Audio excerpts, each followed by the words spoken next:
Bismillahirrahmanirrahim. Alhamdulillahirrabbilalamin. Wassalatu wassalamu ala asyrafil anbiya'i wal mursalin wa ala alihi wa ashabihi rasulillahi ajmain. Asyhadu an la ilaha illallah wahdahu la syarikalah wa asyhadu anna Muhammadan abduhu wa rasuluh la nabiyya ba'dah. Amma ba'du. 91,1 FM Radio Robani merajut ilmu dan peradaban generasi Robani di manapun antum berada. Jazakumullah khairan untuk antum semua yang masih tetap setia bersama di 91,1 FM. Alhamdulillah, kita bersyukur kepada Allah Subhanahu wa taala atas segala bentuk nikmat dan juga rahmatnya, serta kesempatan di pagi hari ini kita bisa dimudahkan untuk kembali melanjutkan kajian keilmuan kita bersama guru kita nanti insyaallah Ustaz Dr. Hidayatullah Ismail Al-CMA hafizahullah taala. Kemudian salawat dan salam kepada Nabi Muhammad sallallahu alaihi wasallam selaku kedua kita dalam kehidupan. Kita mohonkan salawat ini tersambung selalu hendaknya kepada seluruh keluarga beliau, kepada para sahabat, dan juga tentunya kepada orang-orang yang selalu istiqomah menjaga dan menjalankan ajaran serta sunnah-sunnah beliau hingga hari kiamat kelak. Taib generasi Robani di mana perantau berada, kaum muslimin dan kaum muslimat, ikhwani wa akhwati fiddin. Kita kembali melanjutkan kajian keilmuan mengenai 50 kaidah Al-Quran dalam kehidupan. Ini sudah memasuki kaidah yang ke-27 insyaallah, nanti akan dilanjutkan oleh Ustadz dan antum seperti biasa. Di akhir sesi jika waktu memungkinkan bisa bertanya juga di 081273335531 mengenai materi yang disampaikan melalui pesan singkat di layanan WhatsApp. Dan nanti bisa menyimak siaran kita live di laman Facebook di Radio Robani 91,1 FM ataupun di halaman pribadi Ustaz. Taib, generasi Robani, untuk tidak memperpanjang mukadimah, kita langsung saja kepada lanjutan pembahasan. Kepada Ustaz kita persilahkan, faliyatafaddal mashkura. Bismillahirrahmanirrahim. Assalamualaikum warahmatullahi wabarakatuh. Alhamdulillahi ala ihsanih wa syukru lahu ala taufiqihi wa amtinanih. Asyhadu an la ilaha illallah wahdahu la syarika lah wa asyhadu anna Muhammadan abduhu wa rasuluhu alladzi la nabiyya ba'dah. Allahumma bika asbahna wa bika amsayna wa bika nahya wa bika namut wa ilaika nusyur. أصبحنا على فطرة الإسلام وعلى كلمة الإخلاص وعلى دين نبينا محمد صلى الله عليه وسلم وعلى ملة أبينا إبراهيم حنيفا مسلما وما كان من المشركين. سبحانك لا علم لنا إلا ما علمتنا إنك أنت العليم الحكيم. أما بعد، kaum muslimin, kaum muslimat, para pendengar Radio Rabbani 91,1 FM dimanapun berada, alhamdulillah kita bersyukur kepada Allah Subhanahu wa ta'ala. Kembali kita dipertemukan dalam kajian rutin kita yang membahas seputar kaidah-kaidah kehidupan di dalam kaidah-kaidah kehidupan yang terdapat di dalam Al-Quranul Karim. Mudah-mudahan ayat-ayat yang kita baca, yang kita tadabburi dan kita pelajari bersama menjadi pemandu di dalam kehidupan kita, pengawal dalam perjalanan kita, dan menjadi penerang dalam kegelapan kita. Karena sesungguhnya Al-Quran Allah turunkan adalah sebagai petunjuk, adalah sebagai penerang, adalah sebagai pembeda di dalam kehidupan ini. Maka kita berharap kita diberikan pemahaman yang benar serta diberikan semangat di dalam beramal, dan tak kalah penting kita istiqamah di dalam kebaikan yang telah kita dapatkan tersebut sampai kita bertemu dengan Allah Subhanahu wa ta'ala. Salawat dan salam tak lupa pula kita sampaikan untuk junjungan alam Nabi besar Muhammad alaihi salatu wassalam, Nabi kita yang mulia, panutan kita bersama dalam kehidupan ini.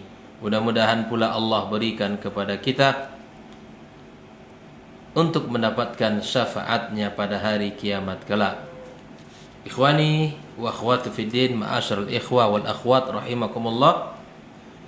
Pagi ini kita akan membahas kaidah yang ke-27 dalam sebuah ayat yang Allah sebutkan di dalam surat Fatir ayat yang ke-18. Allah Subhanahu wa taala berfirman, A'udzu billahi minasyaitonir rajim. Wa man tazakka fa innama yatazakka li nafsihi.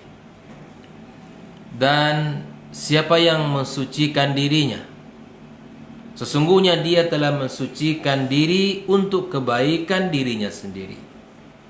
Wa man tazakka, barang siapa yang mensucikan diri, fa innama, maka sesungguhnya dia, hamba tersebut, yatazakka li nafsi, sesungguhnya dia mensucikan diri itu untuk kebaikan dirinya sendiri. Ini merupakan kaidah Qur'ani yang sangat agung dalam kehidupan kita. Karena besarnya pengaruh dan dampak daripada pensucian diri itu dalam kehidupan kita. Karena sangat erat hubungannya dengan apa yang disebutkan oleh Rasulullah sallallahu alaihi wasallam di dalam sebuah hadisnya, yang mana hadis itu disebutkan oleh Rasulullah akan menjadi barometer baiknya seluruh anggota tubuh kita.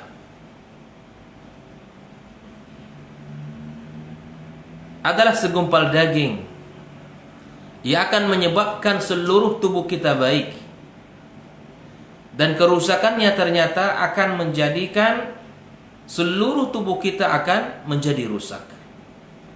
Ala wahyil qalb, hati kita kaum muslimin rahimakumullah. Baiknya hati kita itu akan memberikan kebaikan pada selain anggota tubuh kita, dan kotornya hati kita, buruknya hati kita akan sangat berdampak pada buruknya aktivitas dan perbuatan selain daripada hati itu sendiri atau anggota tubuh kita yang lainnya. Maka itu kaum muslimin kaum muslimat rahimakumullah, bahkan kata-kata at-tazakka sudah menjadi bahasa lisan kita sehari-hari. Bahkan bahasa ini telah menjadi bahasa yang tidak asing di telinga kita, yang sering kita sebut dengan at-tazkiyah. Kata at-tazkiyah jika diucapkan memiliki dua makna. Pertama adalah at-tathhir, yaitu mensucikan. Mensucikan ini mencakup kedua jenisnya. Yang pertama adalah mensucikan secara fisik, dan yang kedua adalah mensucikan secara batin atau secara hissi atau secara maknawi. Secara fisik itu contohnya adalah membersihkan baju dari kotoran, membersihkan pakaian, dan lain sebagainya. Sedangkan secara maknawi itu mensucikan hati kita dari segala kotorannya dengan iman dan amal saleh. Inilah makna yang pertama kaum muslimin rahimakumullah, makna at-tazkiyah. Adapun makna yang kedua adalah az-ziyadah, yaitu tambahan. Tambahan. Maka dikatakan misalnya dia mensucikan hartanya jika harta itu berkembang dan bertambah. Kaum muslimin rahimakumullah, kedua makna secara etimologi tersebut diinginkan dalam syariat Islam, karena mensucikan diri mencakup keduanya, yaitu mensucikan dari debu-debu dan kotoran-kotoran yang nampak, dan juga merupakan kotoran-kotoran yang abstrak dan tidak nampak. Mensucikan diri kita dari segala maksiat, mensucikan diri kita dari segala kemungkaran-kemungkaran, keyakinan-keyakinan yang salah, kesyirikan, dan lain sebagainya. Serta kita juga meminta untuk dikembangkan atau mengembangkan dan menghiasinya dengan sifat-sifat mulia dan sifat-sifat yang utama, akhlak-akhlak yang sangat indah. Inilah bahwa kedua makna daripada at-tazkiyah itu sangat dituntut di dalam Islam kita, dituntut di dalam agama kita, dituntut dalam kehidupan kita, karena memang yang diminta oleh Allah agar kita membersihkan jiwa kita dan kemudian kita kembangkan dengan menghiasinya dengan akhlak dan perilaku yang mulia. Sebagaimana seorang mukmin, kaum muslimin, kaum muslimat rahimakumullah, para pendengar radio Rabbani, sebagaimana kita seorang mukmin dituntut untuk membersihkan diri kita, membersihkan dari segala aib-aib yang ada, seperti sifat riya, di mana kita ingin dipandang oleh orang di dalam beramal. Kemudian as-sum'ah, di mana kita menginginkan kita ini diangkat, dipuji, disanjung-sanjung orang di dalam setiap amal dan perbuatan, bahkan pengorbanannya. At-takabbur, ya sombong, dia membangga-banggakan apa yang dia miliki, harta, keturunan, jabatan yang dia dapatkan dan seterusnya, dia sombongkan. Kemudian al-kadzib, kita disuruh untuk membersihkan diri kita dari kotoran ya, yang sifatnya ya sangat menghinakan diri kita. Di antaranya berbohong, al-ghish, al-khiyanah, an-nifaq, dan sifat-sifat tercela yang lainnya. Di samping seorang mukmin dituntut untuk berhias dengan akhlak yang baik, seperti jujur, as-sidq, wal ikhlas, keikhlasan, at-tawadu', ya tawadu', al-layyin, dan bersikap berlemah lembut, an-nush, saling memberikan nasihat, insyirah as-sudur, ya dadanya di mana harus terbuka lebar, lapang dada dari segala penyakit-penyakit kedengkian, hasad, dan penyakit-penyakit yang lainnya. Di dalam Islam seorang mukmin dituntut itu. Di samping kita dituntut untuk menghilangkan segala kotoran-kotoran, di samping itu juga kita sekaligus diminta untuk memperbaiki dan menghiasi diri kita dengan akhlak yang mulia. Mensucikan jiwa itu akan kembali manfaatnya untuk siapa? Untuk dirinya sendiri, dan akan membantunya untuk bisa mencapai tujuan yang baik. Tidak ada amalan yang sia-sia. Maka itu kaum muslimin rahimakumullah, di antara faedahnya adalah sebagaimana Allah gambarkan dalam ini, fa inna ma yatazakka li nafsihi. Ketika dia mensucikan dirinya, maka sesungguhnya dia mensucikan dirinya untuk kebaikan, untuk maslahatnya, dan untuk manfaat yang akan dia dapatkan. Kaum muslimin rahimakumullah, kalau kita melihat Al-Qur'anul Karim dan kalau kita membacanya, maka ada beberapa ayat yang senada dengan surat Fatir tadi. Allah Subhanahu wa taala gambarkan di dalam firman-Nya agar kita selalu mensucikan dan membina jiwa kita. Dalam surat Al-A'la Allah katakan, qad aflaha man tazakka wa dzakara asma rabbih fasalla. Maka sungguh beruntung orang-orang yang mensucikan dirinya dengan iman kepada Allah Subhanahu wa taala dan mengingat nama Rabb-Nya, serta dia melakukan ibadah salat. Maka Allah katakan, sungguh beruntung siapa kaum muslimin? Orang-orang yang mensucikan dirinya dengan amal saleh, mensucikan dirinya, kemudian dia melaksanakan ibadah salat, mengingat Allah Subhanahu wa taala.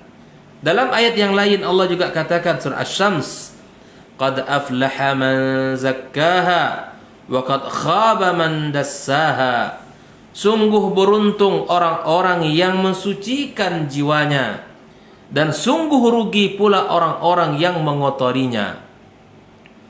Ayat ini kaum muslimin rahimakumullah menjadi panduan bagi kita. Wah, kalau kita ingin beruntung, ingin bahagia, ingin mendapatkan banyak kebaikan dan manfaat, maka sucikanlah diri kita.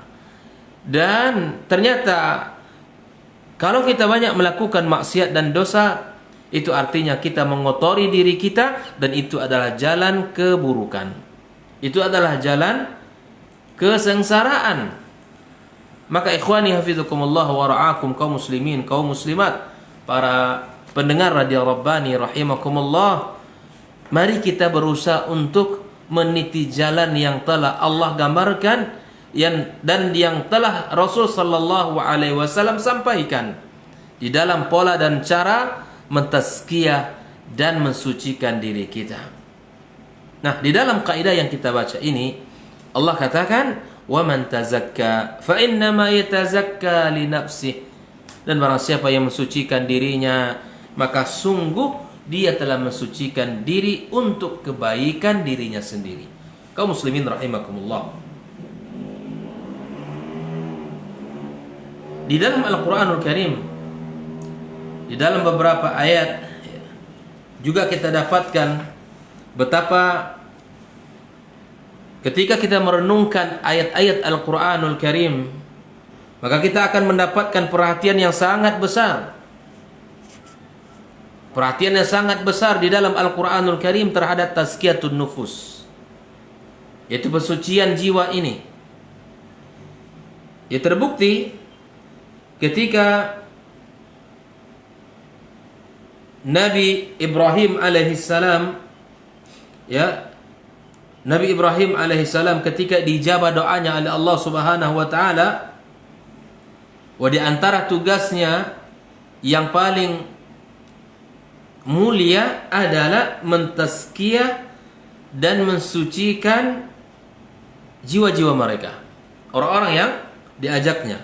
Allah Subhanahu wa taala katakan, "Laqad mannallahu 'alal mu'minina idz ba'atha fihim rasulan min anfusihim."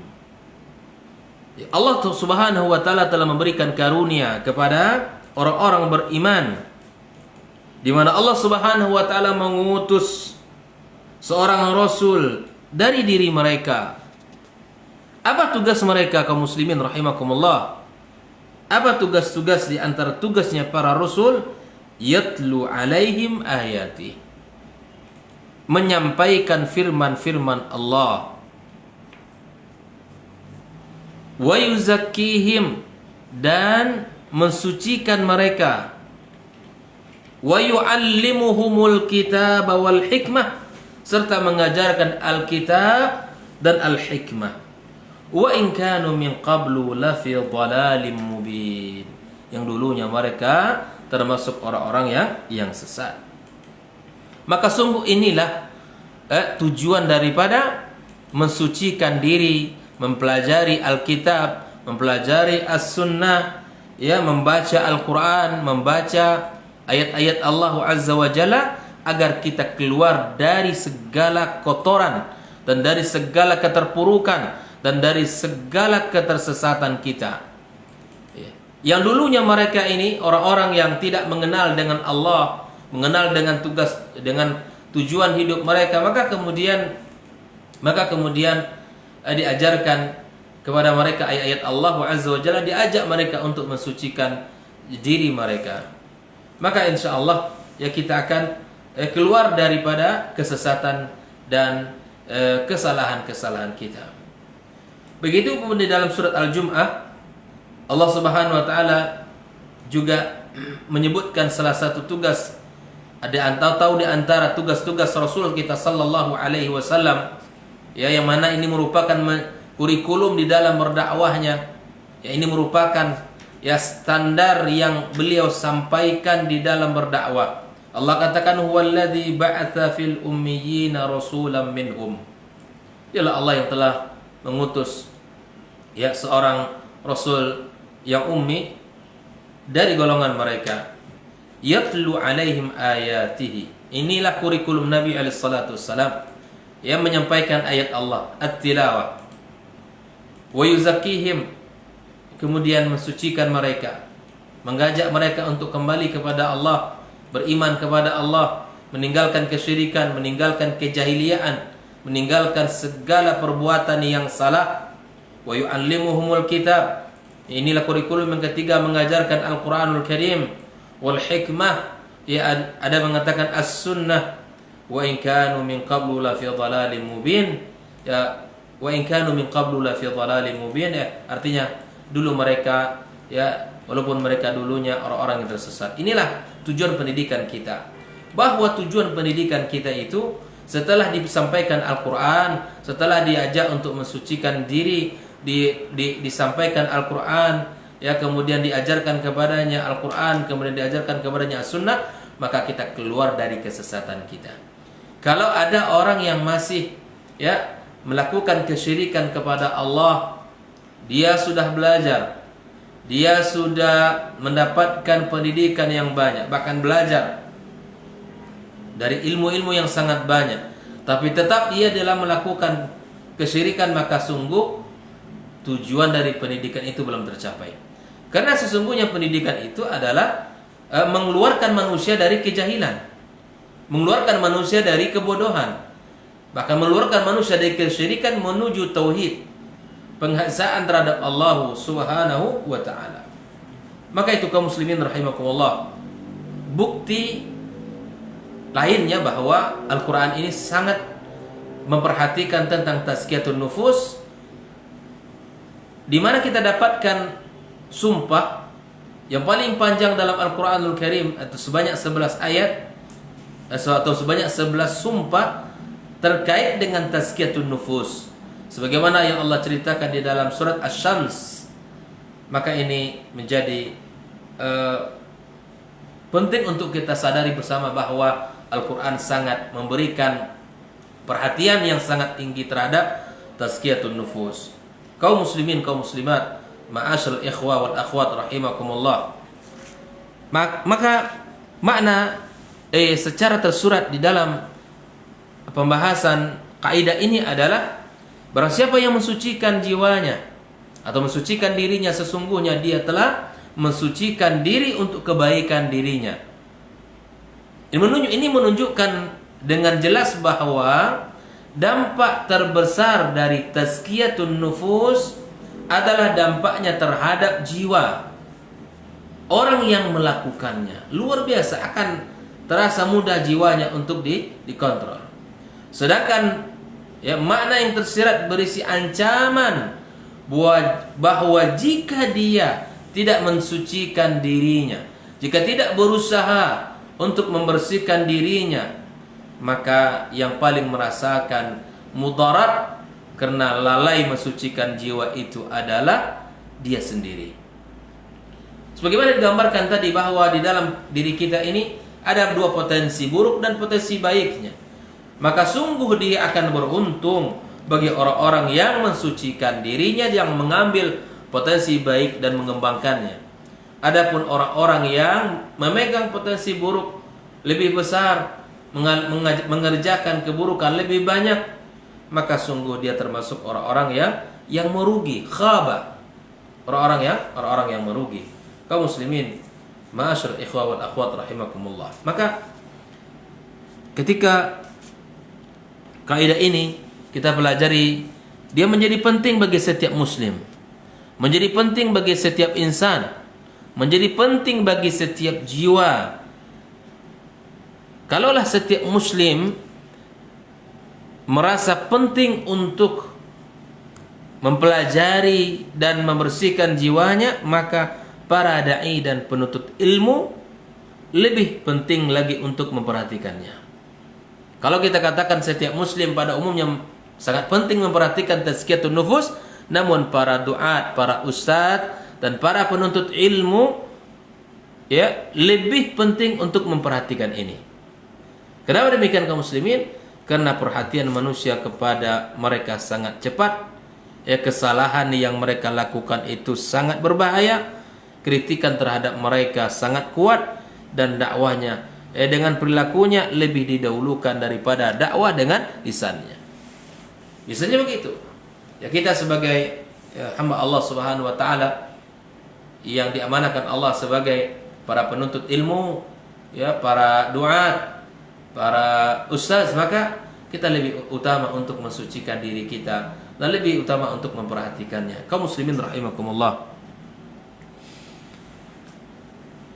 Karena begitu besarnya kedudukan tazkiyatun nufus dalam agama, maka para imam pun, para ulama pun, ya, sangat bersungguh-sungguh di dalam pembahasan ini. Sangat serius di dalam pembahasan ini. Karena mereka memperhatikan bahwa adanya hubungan yang kuat antara as-suluk dan aqidah. Antara as-suluk dan aqidah. Para ulama menegaskan di dalam banyak kitab-kitab mereka korelasinya, hubungannya antara perilaku-perilaku kita dengan keyakinan-keyakinan agama kita. Karena perilaku secara zahir, ya, berkaitan dengan keyakinan batin kita. Apapun penyimpangan akhlak yang terjadi, maka itu adalah disebabkan karena kekurangan dalam keyakinan batin kita. Apa yang kita lakukan hari ini, apa yang terlihat secara zahir kita, maka sungguh sangat erat kaitannya dengan batin kita. Semakin baik batin kita, maka akan memberikan pengaruh dalam akhlak dan perilaku kita. Namun, ya, di samping itu, sebagian dari akhlak dan perilaku itu termasuk cabang-cabang daripada keimanan itu sendiri. Kita faham bahwa Rasulullah sallallahu alaihi wasallam mengatakan akmalul mu'minina imanan ahasinukum akhlaqa. Mukmin yang sempurna imannya itu adalah mukmin yang paling baik akhlaknya. Kalau kita sudah ngaji, sudah belajar akidah, sudah belajar fikih, kita sudah belajar banyak hadis, sudah belajar ayat-ayat Allah Azza wa Jalla, maka semua daripada pembelajaran itu akan melahirkan buah manis yang namanya akhlak. Bukan sebaliknya. Bukan sebaliknya. Semakin semangat mengaji, semakin mengenal sunnah, semakin mengenal ayat-ayat Allah, semakin banyak kaul ulama yang dinukil, yang difahami, maka bukan semakin lembut, namun dia semakin kasar, semakin buruk akhlaknya, maka ada hal yang salah di dalam proses belajarnya. Ada hal yang salah dalam proses belajarnya. Karena muara dari buah daripada pembelajaran itu, kita menjadi orang-orang yang keluar dari kesesatan, keluar dari keburukan, bersih dari segala akhlak-akhlak yang tercela. Makanya Nabi SAW katakan, mukmin yang sempurna imannya adalah mukmin yang paling baik akhlaknya. Maka berusahalah kita untuk memperbaiki akhlak kita, baik itu kepada diri kita sendiri maupun akhlak terhadap keluarga kita, akhlak terhadap sahabat-sahabat kita, para tetangga kita, orang-orang yang ada di sekeliling kita. Nah, jangan sampai mereka memberikan kesan kalau akhlak kita ini tidak sesuai dengan apa yang terlihat dari penampilan kita. Ikhwani wa akhwati fi din, hafizakumullah wa ra'akum. Kaum muslimin, kaum muslimat rahimakumullah. Oleh karena itu, kaum muslimin, ketika sebagian orang mengira bahwa tazkiyatun nufus itu mudah, tazkiyatun nufus itu ringan, pembahasan yang tidak terlalu penting, ya, maka akan terlihat berbagai bentuk kontradiksi dan pertentangan antara ilmu dan amal. Karena kalau jiwa ini tidak baik, yang lain tidak baik, kata Nabi. Kalau yang dalam segumpal daging tadi itu kotor, maka yang lain juga akan kotor. Ini menunjukkan betapa pentingnya kita untuk memperhatikan tazkiyatun nufus. Ya, tidak meringankan pembahasan ini. Bahkan dulu para ulama kita, di dalam majelis-majelis mereka, Mereka membuat majelis tentang fikih, membuat majelis tentang akidah, membuat majelis tentang hadis, membuat majelis dalam sirah. Bahkan mereka tidak melupakan majelis yang membahas tentang tazkiyatun nufus itu. Agar jiwa kita ini lembut, agar jiwa kita ini lunak, agar jiwa kita ini tunduk dan patuh kepada Allah Azza wa Jalla, maka diperlukan materi-materi yang akan mensucikan dan membersihkan jiwa kita. Kaum muslimin rahimakumullah. Al-Imam Asy-Syatibi rahimahullah taala mengatakan al-a'malu adh-dhahira fi syar'i dalilun ala ma fil batin. Amal zahir ini, amal zahir dalam syariat ini adalah sebagai dalil atas kondisi dan keadaan batin kita. Fa idza kana adh-dhahiru munkhariman aw mustaqiman huqima 'alal batin bidzalik. Andai amal zahir kita ini bengkok atau lurus, maka demikian pula kondisi batin kita akan dihukumi dalam kondisi keadaan atau dalam kondisi zahir yang baik atau zahir yang buruk tadi. Jadi kalau kita melihat diri kita ini rajin ibadah kepada Allah, mudah untuk melakukan ibadah kepadanya, baik itu ibadah salat dan sebagainya, maka kita hukumi diri kita atau diri kaum muslimin, maka secara batin dia baik. Karena ditunjukkan oleh amal zahirnya. Amal zahirnya. Maka ketika dia jauh dari syariat, jauh dari agama, dia tidak taat, tidak salat dan sebagainya, maka kita bisa hukumi bahwa dirinya sedang tidak baik, dalam keadaan tidak sempurna imannya. Kaum muslimin rahimakumullah. Barangkali pertanyaan yang muncul di dalam pikiran kita ketika kita membicarakan kaidah Al-Quran yang mulia ini, pertanyaannya adalah bagaimana cara kita untuk melakukan tazkiyatun nufus? Jawaban pertanyaan ini bisa kita jelaskan secara singkat dengan poin-poin berikut ini, walaupun sesungguhnya pembahasan tazkiyatun nufus adalah pembahasan yang sangat luas, pembahasan yang sangat panjang, namun kita akan memberikan beberapa poin-poin sehingga bisa kita melakukan langkah-langkah dan melakukan amal-amal yang disebutkan oleh para ulama kita. Yang pertama adalah di antara wasilah tazkiyatun nufus yang paling penting adalah tauhidullah subhanahu wa ta'ala wa quwwatut ta'alluq bihi. Mentauhidkan Allah Azza wa Jalla dan ketergantungan yang tinggi kepadanya.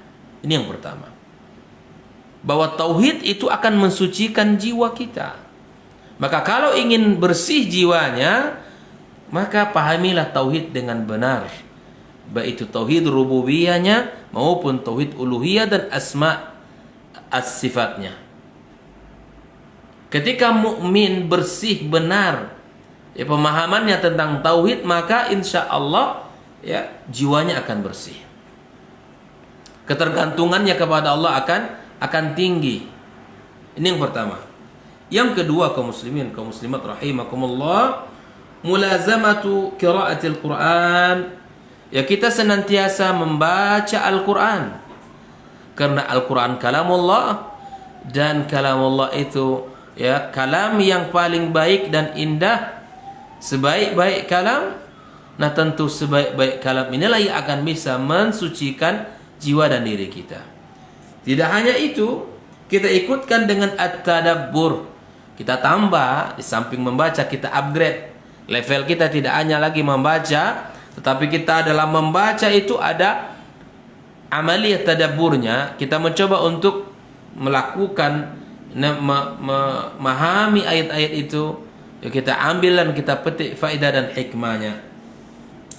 Yang ketiga, kaum muslimin rahimakumullah, kasratuz zikr umuman. Kita memperbanyak zikir secara umum. Kita berzikir kepada Allah. Zikir pagi, zikir sore, dan zikir-zikir dalam kondisi apapun yang telah diajarkan Rasul sallallahu alaihi wasallam. Karena orang yang ingat kepada Allah, Allah akan ingat kepadanya. Tapi orang yang melupakan Allah, Allah pun lupa kepadanya. Tidak ada keburukan yang paling hina daripada kita ditinggalkan dan dilupakan Allah Subhanahu wa taala. Maka itu kaum muslimin kaum muslimat rahimakumullah, di dalam banyak ayat dalam Al-Qur'anul Karim banyak sekali yang Allah sebutkan bahwa faedah zikir itu. Jika engkau ingat kepadaku, aku ingat kepadamu.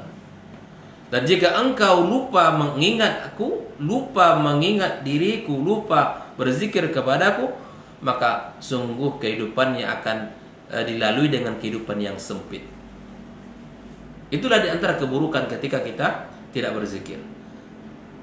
Ada pun orang-orang yang senantiasa berzikir, maka Allah akan sediakan baginya ampunan, Allah sediakan baginya pahala yang sangat besar di sisi Allah Subhanahu wa taala. Kemudian kaum muslimin rahimakumullah, di antara wasilah tazkiyatun nufus adalah al-muhafadzah 'ala salawatil mafruḍah wa qiyamul laili walau qalilan. Menjaga salat wajib kita. Ya, menjaga salat wajib 5 waktu. Serta kita menambahnya dengan qiyamul lail di malam hari. Di saat orang tidur, kita mencoba untuk melaksanakan qiyam walaupun hanya sebentar. Walaupun hanya sebentar. Berikutnya kaum muslimin kaum muslimat rahimakumullah, luzum muhasabatin nafsi bainal faniyati wal ukhra. Senantiasa introspeksi diri dari waktu ke waktu, bainal hin ilal hin. Ya, kita berusaha untuk introspeksi, evaluasi, muhasabah. Hisab yang kita lakukan itu akan meringankan kita, ya, hisab di akhirat kelak. Sebagaimana ungkapan dari para sahabat Nabi yang mulia, hasibu anfusakum qabla an tuhasabu. Ya, hisablah diri kalian, ya, sebelum kalian dihisab. Karena hisab yang kita lakukan di dunia ini akan meringankan hisab kita di akhirat kelak. Orang kalau sudah menghitung-hitung, insya Allah akan bisa melihat di mana kekurangan dan kelebihan. Kalau kelebihan dia pertahankan untuk diamalkan, kalau kekurangan maka mesti dia harus menutupi dan berhenti. Berikutnya kaum muslimin rahimakumullah, hudurul akhirati fil qalb. Ya, menghadirkan hati, menghadirkan akhirat di dalam hati kita. Menghadirkan akhirat dalam hati kita. Kalau dulu para sahabat Nabi yang mulia, para as-salaf, mereka saking memperhatikan terhadap akhirat, mereka lupa terhadap dunia. Mereka diingatkan tentang dunia ini. Sebagaimana kisahnya Abu Darda radhiyallahu taala an, ya, yang mana tidak ada hari-harinya kecuali dia memberikan kesempatan waktu itu kecuali untuk diisi dengan ibadah kepada Allah Azza wa Jalla. Dan umuman para sahabat, para salaf, mereka mengisi hari mereka, menghadirkan visi mereka, menghadirkan cita-cita mulia mereka akhirat, sehingga mereka perlu diingatkan sedikit tentang dunia. Bukankah bahasa Allah kepada kita, wala tansa nasibaka minad dunya. Namun kita hari ini saking seringnya kita mengingat dunia, saking banyaknya tema yang kita bicarakan tentang dunia, bahkan cita-citanya adalah keindahan dunia, maka kita perlu diingatkan tentang akhirat. Inilah kebalikan kita daripada salaf. Dulu mereka sangat perhatian kepada akhirat, sehingga mereka diingatkan tentang dunia. Hari ini kita terbalik. Kita saking seringnya kita bicara dunia, saking tingginya cita-cita kita terhadap dunia, maka kita perlu diingatkan tentang akhirat. Maka salah satu cara untuk membersihkan jiwa kita, hadirkan akhirat dalam hati kita. Yang ketujuh dan berikutnya adalah mengingat zikrul maut, mengingat kematian, wa ziyaratul kubur. Begitu juga kita dengan menziarahi kubur, itu juga akan mengingat dan akan melemahkan, bahkan akan membuatkan kondisi kita lebih baik. Nabi sallallahu alaihi wasallam katakan, ya, ziarahilah kubur, karena sungguh dengan ziarah kubur itu akan mengingatkan kita akan kehidupan akhirat kita. Berikutnya kaum muslimin rahimakumullah, qiraatu siyarus salihin, dengan membaca biografi orang-orang saleh. Dengan membaca biografi orang saleh.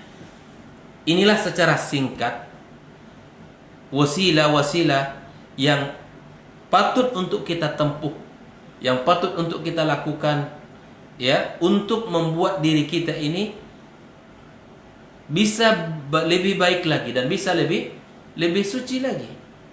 Ya. Pada pembahasan yang terakhir itu adalah membaca biografi orang-orang saleh.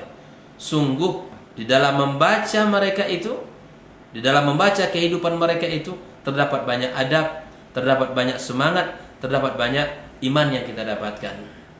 Bahkan sebagian ulama mengatakan, aku lebih senang membaca kisah-kisahnya atau biografinya orang-orang saleh daripada belajar fikih.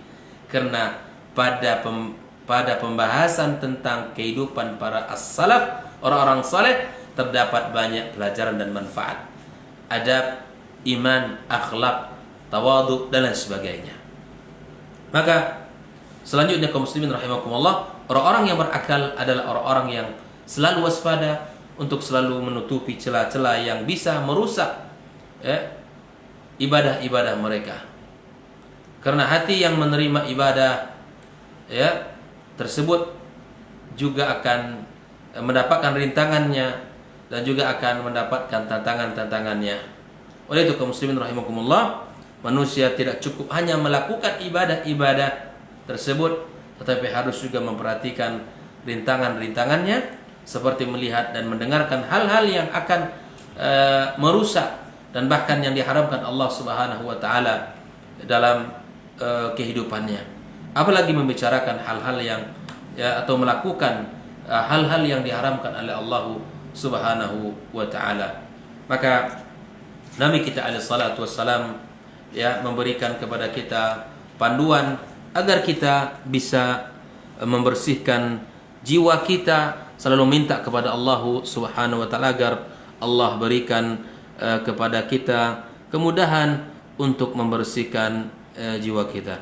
Maka saya ingin sampaikan sebuah doa yang diajarkan oleh Rasulullah sallallahu alaihi wasallam dalam mensucikan jiwa kita. Nabi kita alaihi wasallam bersabda dalam, Allahumma ati nafsi taqwaha wa zakkiha anta khairu man zakkaha anta waliyuha wa maulaha. Ya Allah, anugerahkanlah kepadaku jiwa ketakwaan, dan sucikanlah jiwaku dengan ketakwaan itu. Engkaulah sebaik-baik yang mensucikannya, dan engkaulah yang maha menjaga dan maha melindunginya. Oleh itu kaum muslimin rahimakumullah, inilah beberapa hal yang bisa kita pahami dari ayat yang mulia ini, semoga menjadi kaidah yang bisa kita amalkan dalam kehidupan kita. Kita berusaha untuk meningkatkan diri agar bisa senantiasa mensucikan dan membersihkannya dengan dua makna tadi, serta kita mengembangkan dengan cara menghiasinya dengan amal dan perbuatan-perbuatan yang dicintai dan diridai oleh Allah dan Rasulnya. Mudah-mudahan apa yang kita pelajari ini menjadi ilmu yang bermanfaat dan menjadi panduan bagi kita bersama dalam kehidupan ini. Barakallahu fikum. Saya kembalikan kepada Ustaz Rai. Baik, barakallahu fikum, jazakumullah khairan. Untuk materi kita di kesempatan hari ini mengenai 50 kaidah Al-Quran dalam kehidupan, ini poin atau kaidah yang ke-27 mengenai bab tazkiyatun nufus atau penyucian diri atau penyucian jiwa. Kita sebelum tutup kajian ada satu pertanyaan yang masuk di 0812 73 33 5531. Kita coba jawab dari Ummu Aini di Raja Wali Sakti. Assalamualaikum Ustadz. Waalaikumsalam warahmatullahi. Ustadz, bagaimana memberikan penjelasan atau pengertian kepada suami yang di dalam rumah tangga kita selalu saya sendiri selalu membicarakan atau mengkaitkan setiap permasalahan ke masalah agama atau larinya ke agama, tetapi suami menjawab dikit-dikit agama, dikit-dikit agama. padahal kita berada di dunia. Ini bagaimana menjawab pertanyaan seperti ini, dan apakah menumbuhkan atau membicarakan perkara agama di dalam keluarga itu termasuk tazkiyatun nufus, Ustaz? Nah, Bismillahirrahmanirrahim. Alhamdulillah wassalatu wassalamu ala Rasulillah wa ala alihi wa sahbihi wa mawala amma ba'd. Pertama, barakallahu fikum. Ya, semoga Allah Subhanahu wa taala berkahi keluarganya dan anak keturunannya. Terkait dengan diskusi antara pasangan dalam kehidupan rumah tangga adalah hal yang sangat asasi. Pembicaraan antara suami istri tentang agama adalah kebutuhan. Karena sesungguhnya di dalam pernikahan itu terdapat banyak pelajaran, dan di antara pelajaran yang kita dapatkan dalam pernikahan adalah belajar berkomitmen di dalam beragama. Karena sesungguhnya ikatan pernikahan itu Allah Subhanahu wa taala gambarkan adalah ikatan yang kokoh.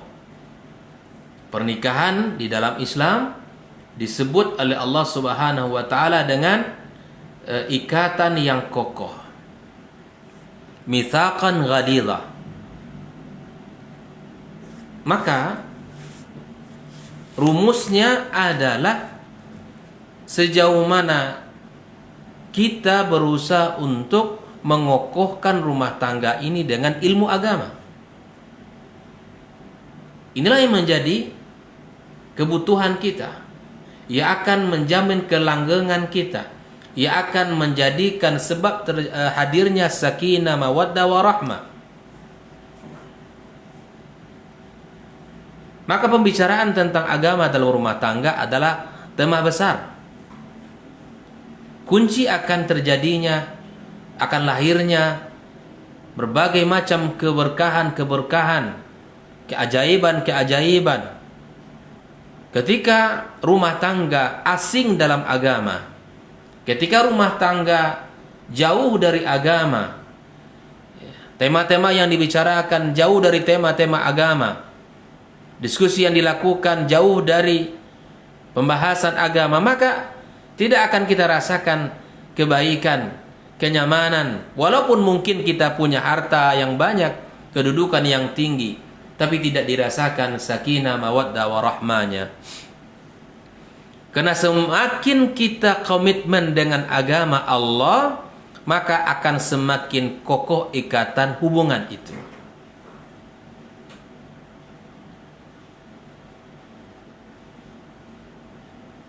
Kita tidak bisa mengikat hati orang. Kita tidak bisa mengikat hati orang. Yang bisa mengikat hati ini, yang akan bisa menundukkan hanya Allah Subhanahu wa taala. Maka yang pertama, lakukanlah di dalam diskusi itu, yang pertama adalah kembali di dalam menjalani kehidupan rumah tangga, menyatukan visi tadi. Kalau visi antara pasangan tidak sama, maka ini akan sangat sulit untuk kita berkomitmen dalam agama. Karena visi agama ini adalah hal yang utama. Allah katakan di dalam banyak ayatnya bahwa agama, perhatian terhadap diri, Allah gandengkan perhatian terhadap keluarga. Ya ayyuhalladzina amanu qu anfusakum wa ahlikum nara. Jaga dirimu dan jaga keluargamu dari neraka Allah. Maka bagaimana mungkin kita akan bisa sama-sama meniti jalan menuju surga Allah sementara semangat dan visinya tidak sama. Ini yang pertama. Lakukan diskusi itu dengan menyamakan visi. Tanyakan kepada pasangan kita, kehidupan kita adalah untuk menggapai kehidupan yang abadi, yang bahagia. Kehidupan dunia sungguh adalah sementara. Satukan visi kita, ya. Yang kedua, ajak untuk berilmu. Kalau tadi disampaikan sedikit dikaitkan dengan agama, kemudian akan dijawab ya pembahasan sedikit lagi ke agama, atau setiap kali diajak untuk mengaitkan sesuatu dengan agama kemudian terus dihubungkan, dia menolak itu untuk dihubungkan, maka wallahu taala alam, barangkali karena minimnya agama dan pemahaman yang ada pada diri pasangan kita. Maka ajaklah untuk belajar, baik itu melalui kajian ilmu, majelis ilmu yang ada dalam halaqah-halaqah ilmu yang ada di sekitar tempat tinggalnya, atau berusaha untuk mendengarkan kajian-kajian keislaman, ya, bisa melalui radio kita Rawi Rabbani, atau mungkin dalam materi-materi yang lain yang dihadirkan melalui YouTube dan lain sebagainya. Itu bisa kita untuk menambah wawasan kita. Karena kalau sudah punya ilmu, insya Allah semangat yang lain akan mudah. Ya, tidaklah ada orang yang menolak ilmu yang benar itu. Tidak ada orang yang menolak ilmu yang benar itu, karena sesungguhnya ilmu itu diminta dan dicari. Bahkan Nabi SAW mengajar kita agar kita senantiasa bersemangat menuntut ilmu. Yang ketiga, kalau ingin menegur, ingin berdiskusi, carilah momen-momen yang pas untuk mendiskusikan. Jangan lakukan ketika suami pulang kerja atau dalam suasana yang kurang pas. Biasanya lakukan